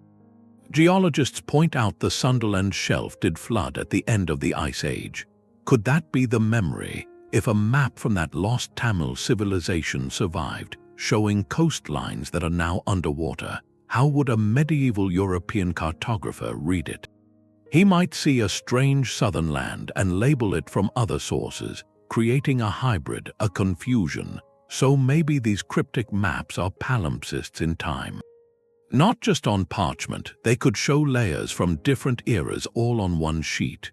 One layer might be the Roman-era Mediterranean, accurate. Another might hold the outline of an Ice Age coastline. A phantom. A third might include a speculative southern land from Greek philosophy. The map maker, with his bundle of source charts, might not have known he was compiling a mosaic of different worlds from different ages. He was just copying what he saw, unaware that some of the lands he drew had vanished beneath the sea thousands of years before his own civilization began. In this mystery, the Earth is the ultimate cartographer. Its climate shifts, its ice melts, its seas rise and fall. It constantly redraws its own coastlines, erasing one world to make the next. So any map from deep time is a relic of a specific planetary moment, a snapshot of a world that's gone. The challenge is to recognize the moment in the snapshot, to see that the strangeness on the parchment might not be an error. It might be a true portrait of a forgotten Earth, and if we can learn to read those portraits, we might not just find lost human history. We might recover the lost autobiography of the planet. The hunt for a lost atlas is really about a modern problem. It's about trust. For every real artifact that turns up, there could be a fake.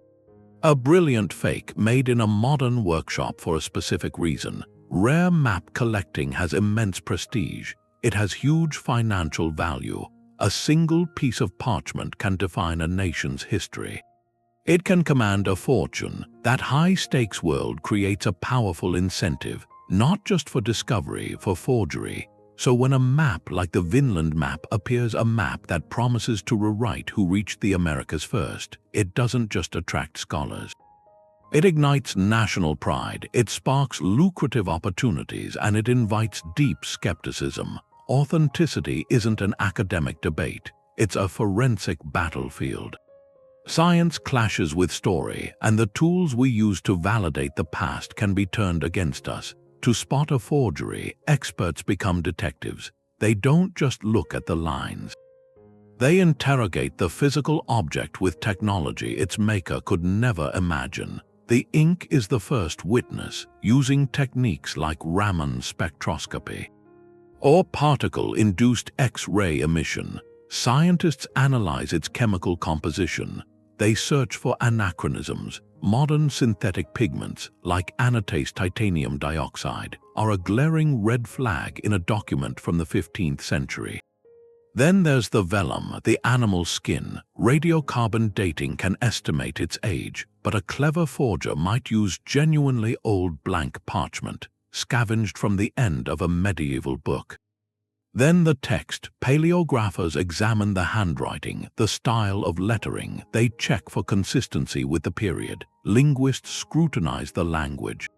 The place names. They look for telltale errors, a single anachronistic word, a modern spelling creeping into Old Norse that can unravel an entire artifact.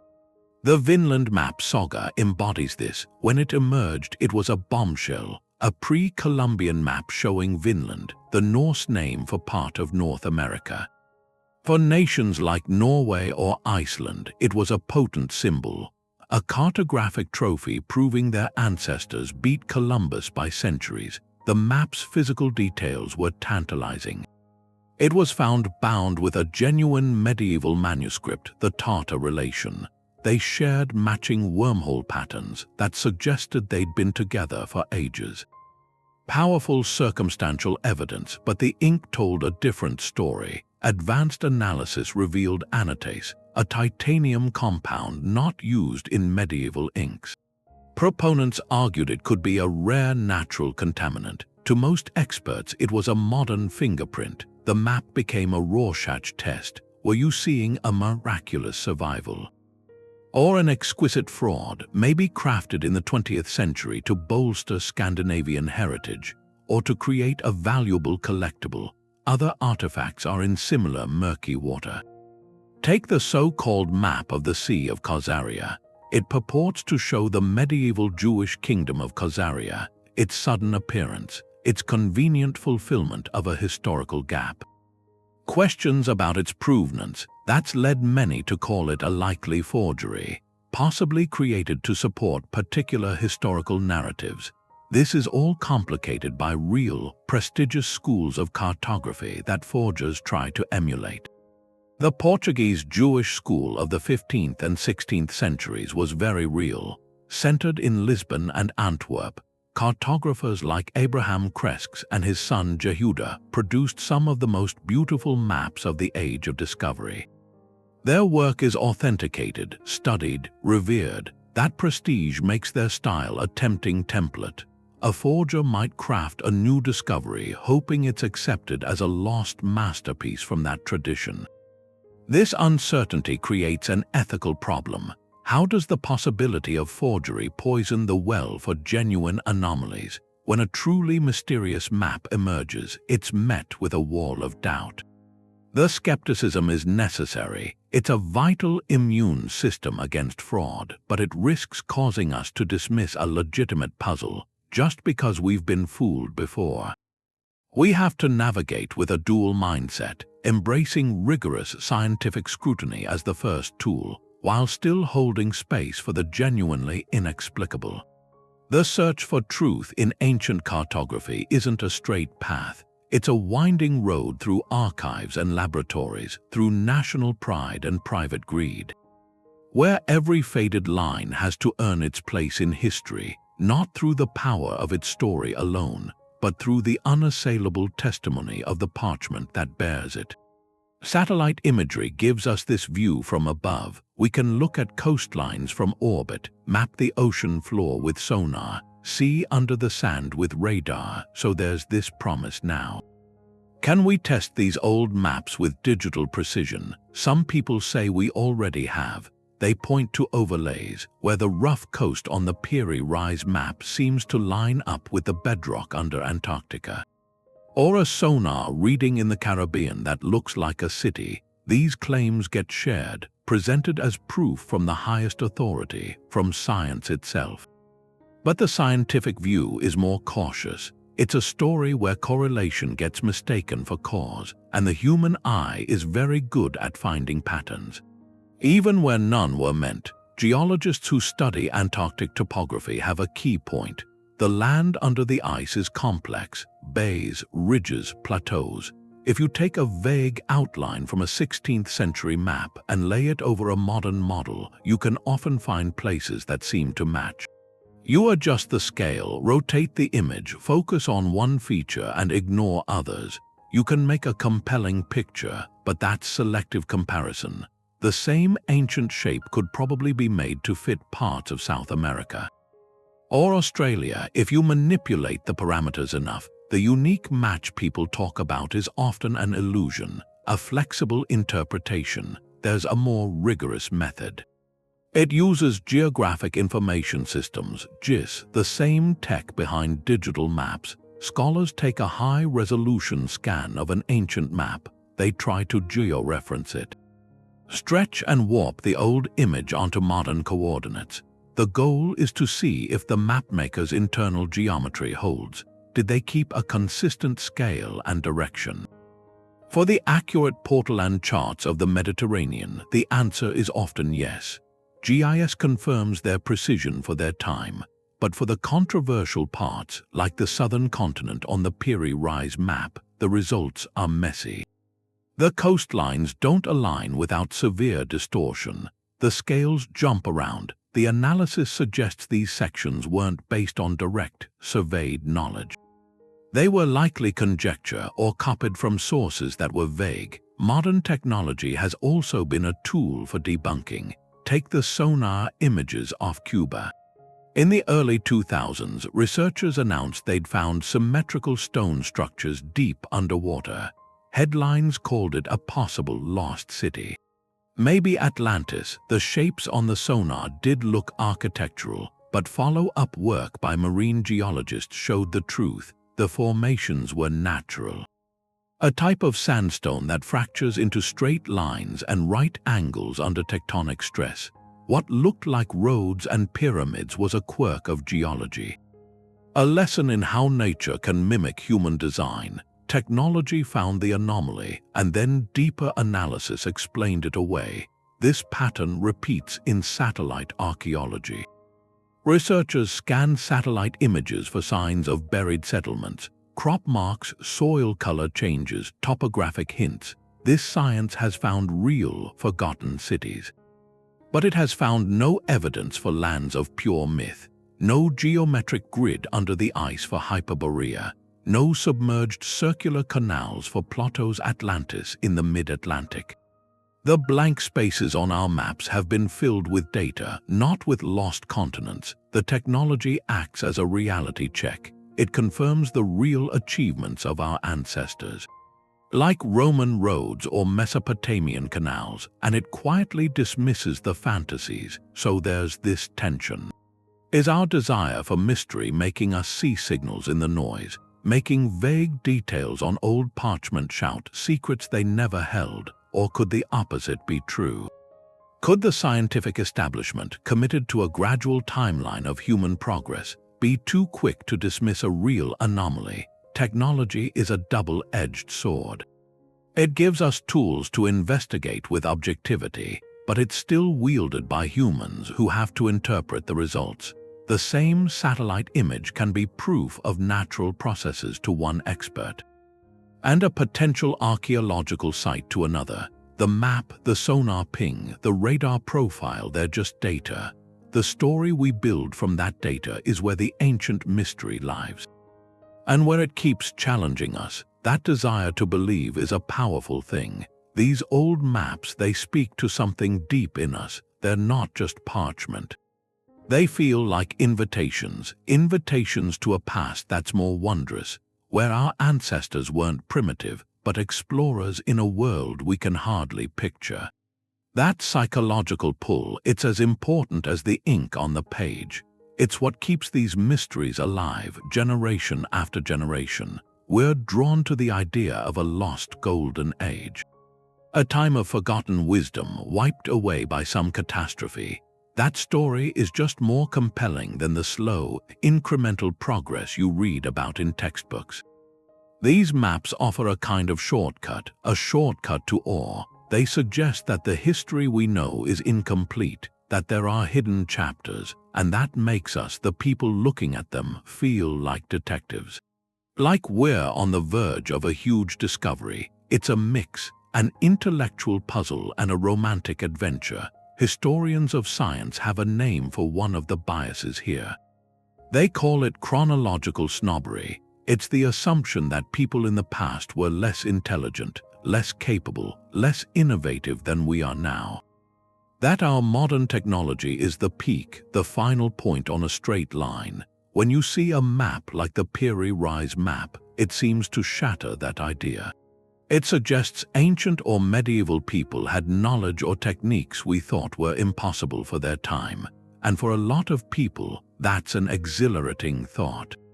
It challenges the established hierarchy of history.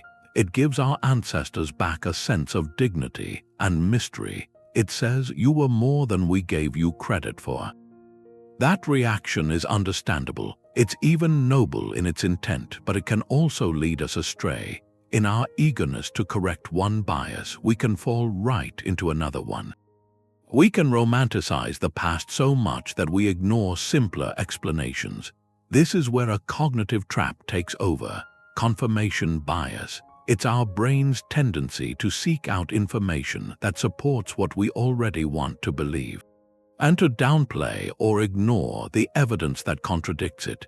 In the study of these ancient maps, confirmation bias is the master forger. An enthusiast will take a 16th century chart. They'll find one coastal feature that seems to line up with a modern satellite image of Antarctica. They'll highlight that one correlation. They'll present it as the smoking gun. But they might not show the entire overlay. They might not talk about the 10 other features on the same map that are completely out of place, the mismatched scales, the clear connections to South American geography that scholars have documented for years. Those discrepancies are part of the data, too. To ignore them is to tell only half the story. It's like finding one piece of a jigsaw puzzle that seems to fit a different picture and declaring the whole puzzle must be that other image. Popular culture has really shaped this landscape of belief. Books like Charles Hapgood's Maps of the Ancient Sea Kings brought these ideas to a mass audience in the 1960s. They framed it all as a scientific detective story. Later, TV documentaries and series would present these mysteries with dramatic music and compelling visuals. They'd pose the question, could it be true? That format is designed for engagement, not always for balanced scrutiny. The result is a powerful feedback loop. The maps become icons of alternative history. Their images get repeated. Their most tantalizing details turn into folklore. And the public perception solidifies around this idea of a profound, proven mystery. The nuanced debates of academic cartography, they rarely make for exciting television. So the simpler, more wondrous narrative takes root. You can see a parallel with the Bimini Road. Off the coast of Bimini in the Bahamas, there's a formation. Large rectangular limestone blocks lying in shallow water. For decades, it's been cited as the best physical evidence for the lost city of Atlantis. The blocks look perfectly aligned. They feel like a paved road or a wall. It fits the story perfectly, a sunken civilization. But geologists who have studied it closely have a different explanation. The formation is natural beak rock. It's a type of limestone that fractures along straight lines because of its internal structure. Tidal forces and weathering can then erode it into these remarkably regular blocks. It's a fantastic quirk of nature, a geological coincidence that mimics human design. For a believer, that initial visual is everything. For a scientist, the underlying process explains the visual away. Both are looking at the same stones. One sees a lost city, the other sees a fascinating natural process. The stones themselves are silent. They don't declare their origin. Our interpretation does all the talking. So what's the true value of these cryptic maps if they're not proof of Atlantis or a global ice age civilization? Maybe their greatest gift is the questions they force us to ask. They're mirrors. They reflect our own deep-seated longing for a more mysterious world. They challenge our intellectual humility. They remind us that the past isn't a dead, settled fact. It's a living, breathing puzzle. The maps themselves are real. Their anomalies are real. The human stories behind their creation are real. The thrill of the chase is real. In that sense, the fascination is part of their historical meaning. It's a chapter in the long story of how we try to understand our place in time. These artifacts push us to explore, not the uncharted territories of the ocean, but the uncharted territories of human potential and historical possibility. They keep wonder alive, and in a world that's often explained away by data, that might be their most enduring legacy. The evidence doesn't lead to one simple answer. It's more like a tapestry woven from a lot of different threads. Some of those threads are voyages that actually happened but were forgotten later. Others are pieces of brilliant scholarship that survived in fragments. And then there are honest mistakes, copied over and over until they seemed like truth. The most plausible explanation isn't a lost super-civilization. It's something more human and, in a way, more remarkable. It's a story of persistent curiosity. Knowledge passed from hand to hand across centuries and cultures, and sometimes these stunning leaps of accuracy coming out of a fog of confusion. Historians like J.B. Harley remind us that a map is never just a technical document. It's a cultural artifact. It shows what the mapmaker knew, what he believed, what he was trying to do. A chart could be a practical tool for navigation, or a piece of political propaganda, or a display of scholarly learning, or a blend of all three. When you look at a map like the Piri Reis chart, you're not looking at a photograph. You're reading a complex text, one that has layers of information from different times, all filtered through the mind of a 16th century Ottoman admiral. So we need a model that respects all the evidence. First, real but limited pre-Columbian contacts. The Norse voyages to Vinland are proven. Basque fishermen probably reached the Grand Banks. Polynesian navigators definitely crossed the Pacific. These journeys created real, first-hand geographic knowledge. That knowledge could have entered European or Arab trading networks in a diluted form, as sailors' stories, rough sketches. It wouldn't have been a precise map of a continent, more like a report of lands to the west or strange currents that a skilled compiler might try to place. Second, there's preserved and advanced knowledge from classical antiquity and the Islamic world. The Library of Alexandria is gone, but its intellectual legacy wasn't completely destroyed. Greek geometry, Ptolemy's coordinate system, Roman survey methods, they were preserved and enhanced by scholars in Baghdad, Damascus, Cordoba. Arab traders sailed the Indian Ocean for centuries. They accumulated incredibly accurate sailing directions for the coasts of Africa and Asia. This wasn't mythical knowledge. It was hard-won, practical data from regular commerce. The accurate shape of Africa on the Korean Kangnido map almost certainly came from these Arab sources. It represents the high point of medieval geographic understanding, transmitted along the Silk Road. Third, there's the genius of synthesis in the Renaissance. Men like Mercator, Oronteus Finaeus, Piri Reis, they weren't explorers, they were master compilers. They sat in workshops with stacks of source materials, a Portuguese Portolan here, an Arab sailing guide there, a copy of Ptolemy, some dubious traveler's account. Their huge task was to reconcile these conflicting sources into one coherent picture of the world. When they found a fragment of data that seemed authoritative, a detailed coastline from an old chart whose origin was unclear, they put it in. They were making their best scholarly judgment with what they had. Sometimes that judgment led to spectacularly accurate inclusions. Other times, it cemented phantom islands onto the map for generations. This model allows for serendipitous accuracy. It explains how a map could have one startlingly correct detail in a sea of errors. The compiler wasn't copying from a perfect ancient master chart. He was weaving together multiple partial truths, and when, by chance, those partial truths aligned with reality, like Arab knowledge of Africa's true shape meeting a compiler's skilled hand, the result looks prescient. It feels like a mystery, but it's the product of a long, interconnected chain of human inquiry. Some anomalies may never be fully explained. The contours on that southern continent, specific river placements, they might stay puzzles. And that's fine. History isn't a completed jigsaw puzzle. It's a vast landscape where some areas are well lit, others are in deep shadow, and many records are lost for good. The incomplete record isn't a flaw. It's the nature of the past that leads to a different question. Can we hold both evidence and wonder? Can we appreciate the profound mystery these maps evoke, while grounding our understanding in the documented ingenuity of human cultures? You don't need a single, sensational answer to feel awe.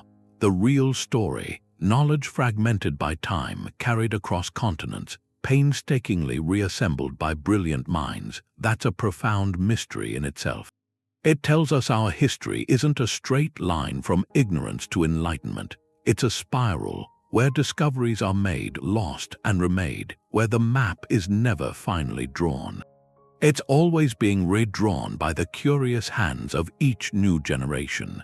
Columbus was on the Santa Maria, but the world he saw was the one on the charts. Those old maps we've been looking at, they weren't just for study. They were fuel, the fuel for the whole age of discovery. You didn't sail into nothing. You sailed toward a shape someone had drawn, a land promised, real or not. The voyage was an act of faith in those lines. Columbus had his own copy of Ptolemy's Geographia, full of notes.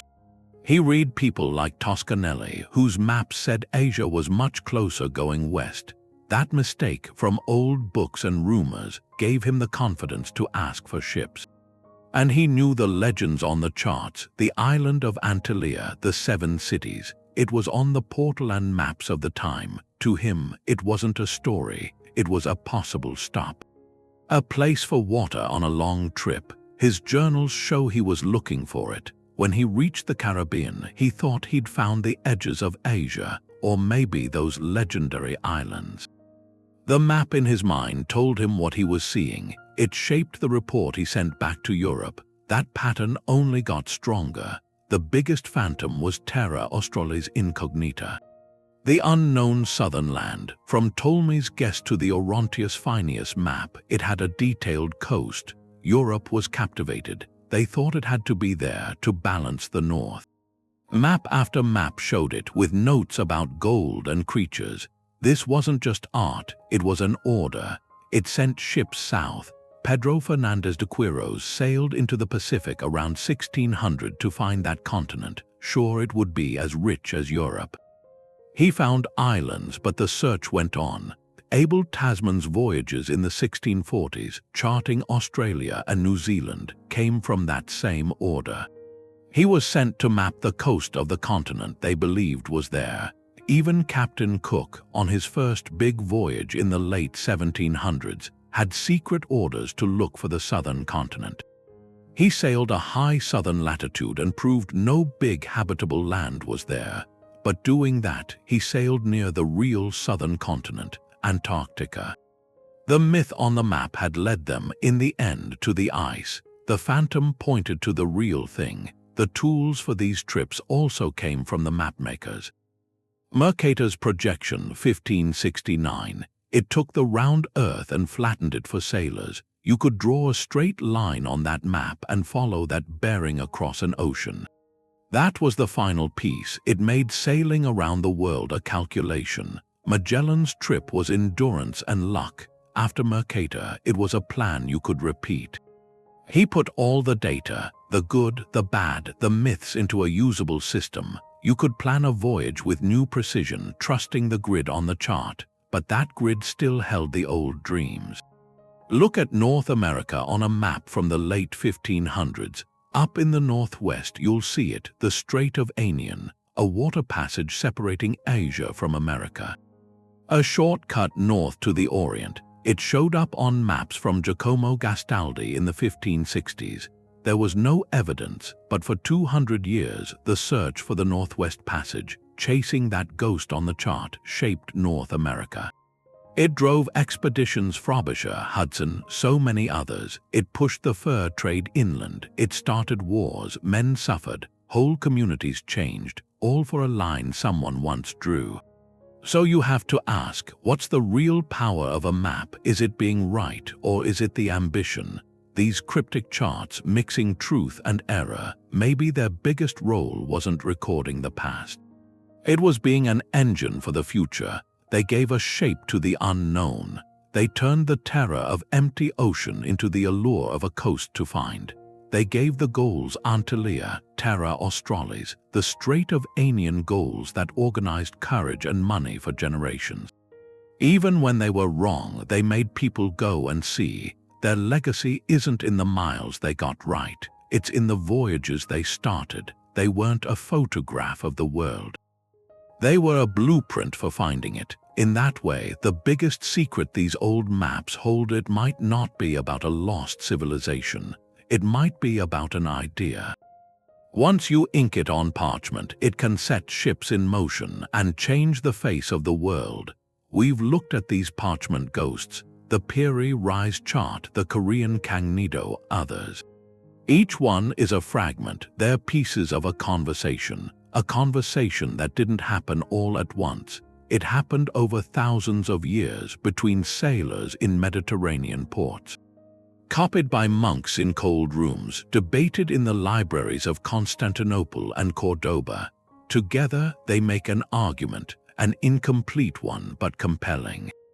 Our standard history of global discovery, that timeline from Columbus forward, it's probably just the last act, the final act of a much longer play. The stage was set by players we've forgotten. Their ships are sediment now. The evidence they left isn't in stone. It's in lines of ink, lines that show lands they shouldn't have known. A single, globe-circling prehistoric civilization. That's a captivating idea. But there's no definitive proof for it. The artifacts tell a more human story, a more nuanced one. They show something clearly. Geographic knowledge was a river. Not a spring, it flowed from ancient sources into medieval reservoirs. It was diverted by Islamic scholars, by Asian scholars. It eventually fed the seed charts of the Renaissance. A detail from a Phoenician trader's log might surface centuries later on an Ottoman map. A report from a Norse saga could get grafted onto a monk's world diagram. The transmission was messy, full of errors, full of embellishments, but it was persistent. These cryptic charts are like scattered pages, pages from a global library that burned down long ago. We're left trying to reconstruct the text from a few surviving paragraphs. Some of those paragraphs were copied by scribes who didn't understand the original language. This journey leaves two challenges. The first is to stay humble about the past. Chronological snobbery, the idea that older means simpler, it doesn't hold. Not when you see the precision of a Portolan chart or the global vision of a Kangnido map. Our ancestors observed their world, they measured it, they recorded it. With tools and intellect we're only starting to appreciate. They weren't primitive, they were pragmatic, innovators working within their limits, achieving things we later called luck. Or attributed to later genius. The second challenge is bigger. It's to stay open to lost chapters. History is written by the survivors. It's curated by the winners. Countless voyages left no record. Entire trade networks faded without a chronicler. The maps hint at these silences. They're the anomalies, the things that don't fit the standard story. A good mystery is an invitation to keep looking, to keep questioning. To dismiss them outright is to close a door on a past that may have been more connected, more adventurous than we dare to believe. In the end, these maps teach us something. A chart is more than a guide to territory. It's a guide to the human mind. It shows our ambition to tame the unknown with a grid of lines. It showcases our errors, where myths harden into geography, where guesswork becomes fact. And above all, it celebrates our curiosity, that relentless drive to see what's over the horizon, to draw it, to name it, to pass that knowledge on. That's the thread. The thread connecting every culture in this gallery, every age. We close this exploration with a final thought. The greatest voyage of discovery might not be across an ocean. It might be backward through time. The most uncharted territory is our own collective past. Every faded map is a coastline on that continent, every ambiguous artifact. The work of understanding it is never finished. The map of history is never fully drawn. It's a living document, revised with each new fragment we find. With each old puzzle we reconsider.